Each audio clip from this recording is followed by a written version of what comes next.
आज हम इस लेक्चर में स्ट्रक्चरल पॉलीसैकेराइड्स के बारे में जानेंगे।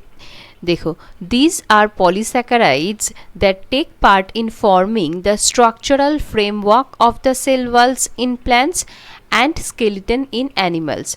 तो स्ट्रक्चरल पॉलीसैकेराइड्स क्या होता है? प्लांट्स में सेल वॉल के स्ट्रक्चर फॉर्मिंग में एंड एनिमल्स में स्केलेटन फॉर्मिंग में हेल्प करता है। ओके, प्रोकैरियोट्स में पेप्टाइडोग्लाइकेंस पाए जाते हैं एंड यूकैरियोट्स में सेलुलोज एंड काइटिन पाए जाते हैं।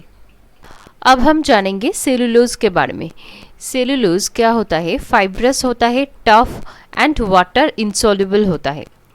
सेलुलोज किस में पाए जाते हैं?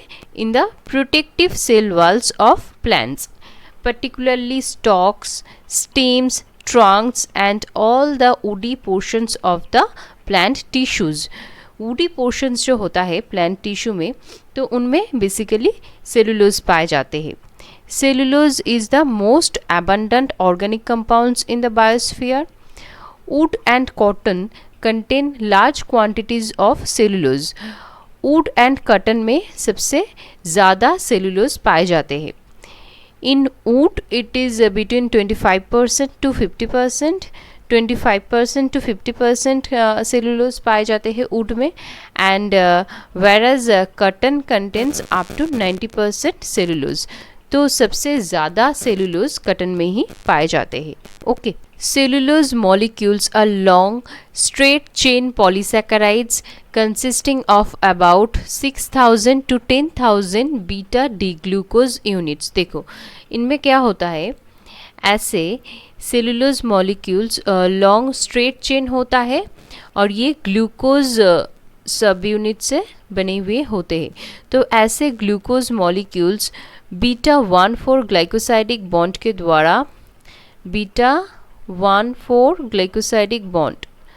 ग्लाइकोसाइडिक बॉन्ड के द्वारा कंबाइंड होकर सेलुलोज मॉलिक्यूल्स बनाता है। ओके, तो सेलुलोज मॉलिक्यूल ग्लूकोज सब यूनिट से बने हुए होते हैं। Its glucose subunits are linked by beta 1,4 glycosidic bonds. The molecules of glucose polymers form long and highly tensile fibers that form bundles called microfibrils। देखो, तो इनमें क्या होता है? ये जो सेलुलोज मॉलिक्यूल का चेन है, ये कंबाइंड होकर ग्लूकोज मॉलिक्यूल्स का चेन है, ये सेलुलोज मॉलिक्यूल्स का जो चेन है, ये कंबाइंड होकर क्या करता है? माइक्रोफाइब्रिल बनाता है, और बहुत सारे माइक्रोफाइब्रिल फिर से कंबाइंड होकर सेलुलोज फाइब्रिल बनाता है। Okay,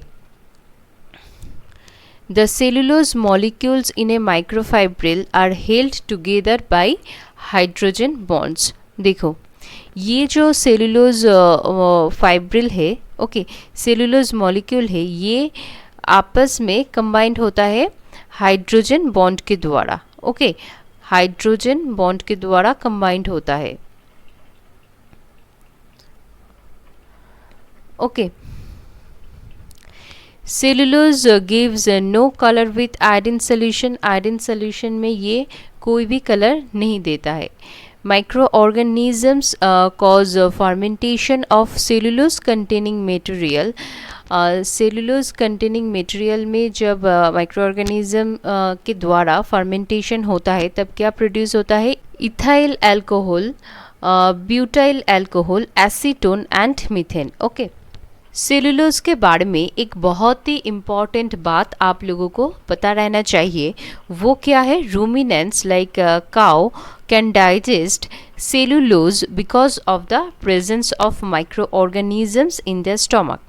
Microorganisms produce enzyme cellulase which makes cellulose digestible. Okay, तो क्या होता है? काऊ के स्टमक में माइक्रोऑर्गेनिजम्स पाए जाते हैं, वो माइक्रोऑर्गेनिजम्स सेलुलेज एंजाइम प्रोड्यूस करता है और वो सेलुलोज डाइजेस्ट करने में हेल्प करता है। Okay, snails and termites also depend upon microorganisms present in their gut to digest cellulose, okay, which constitute their major food.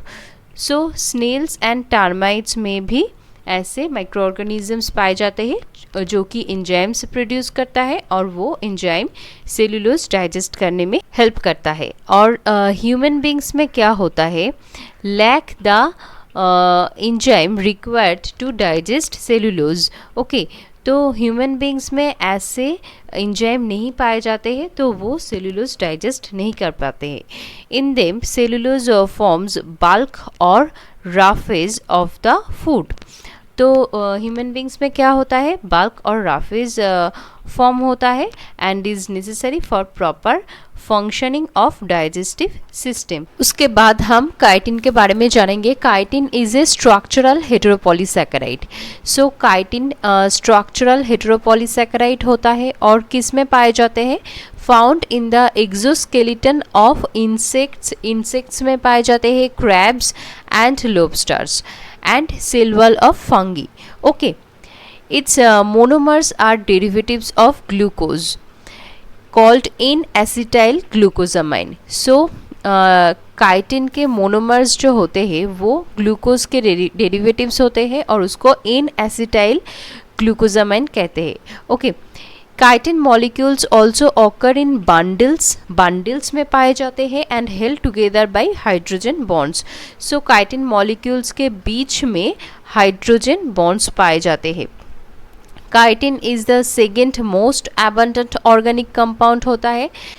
Chitin soft होता है and leathery but it becomes hard. ये hard हो जाता है जब calcium carbonate और certain proteins के साथ इसको ट्रीट किया जाता है।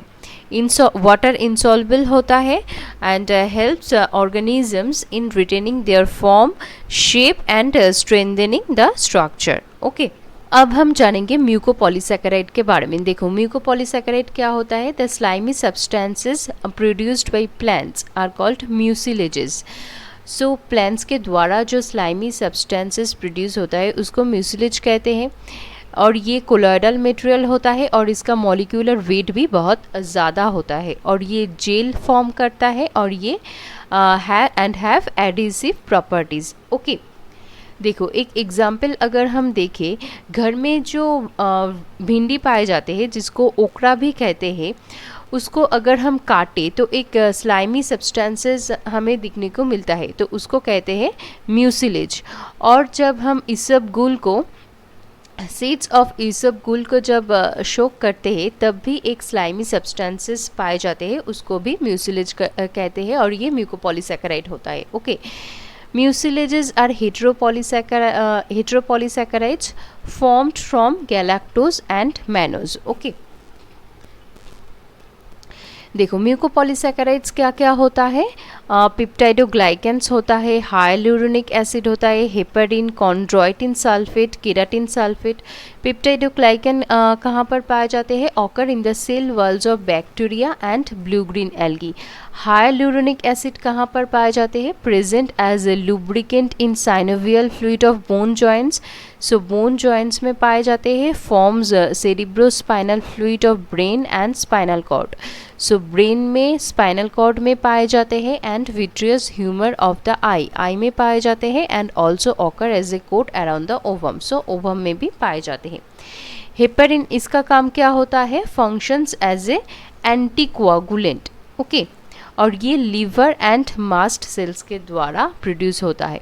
ब्लड एंड कनेक्टिव टिश्यूज में पाए जाते हैं। और कॉन्ड्रोइटिन सल्फेट जो होता है occurs in the matrix of connective tissues में पाए जाते हैं एंड कार्टिलेज को ये स्ट्रेंथ एंड फ्लेक्सिबिलिटी प्रोवाइड करता है। नेक्स्ट केराटिन सल्फेट आई के कॉर्निया में पाए जाते हैं, स्किन में पाए जाते हैं, cartilages, bones and connective tissues में पाए जाते हैं। आगर देखो, आगर किस में पाए जाते हैं, सी वीड्स में पाए जाते हैं एंड इसको लेबोरेटरी में बैक्टीरिया, प्रोटोजोअन्स इसको कल्चर करने में यूज़ किया जाता है। उसके बाद आते हैं पेक्टिन किस में पाए जाते हैं, found in the matrix of cell wall and middle lamella in plants. Glycoproteins देखो form glycocalyx on the cell surface में ग्लाइकोकैलिक्स फॉर्म करता है. Antigens of blood groups A, B, Rh and Rh factor present on the surface of erythrocytes, that is RBC, are glycoproteins. Okay. तो blood groups जैसे कि A B and Rh factor जो होता है जो कि आरबीसी के सरफेस में पाए जाते हैं वो भी ग्लाइकोप्रोटीन्स होता है. सीमेंटिंग सब्सटेंसेस क्या होता है? Hyaluronic acid in animals and pectic compounds in plants act as cementing substances between adjacent cells. Okay, adjacent cells को जुड़े रहने में हेल्प करता है. हाइलुरोनिक एसिड एनिमल्स में हाइलुरोनिक एसिड हेल्प करता है और पेक्टिक कंपाउंड्स इन प्लांट्स में पेक्टिक कंपाउंड्स हेल्प करता है. Okay, commercial products from cellulose. So cellulose से क्या कमर्शियल प्रोडक्ट्स पाए जाते हैं? देखो, wood is used as timber for furniture, sports goods, fuel and as pulp for paper, and in the manufacture of textiles, rope, cotton and mucopolysaccharides का commercial use क्या क्या होता है?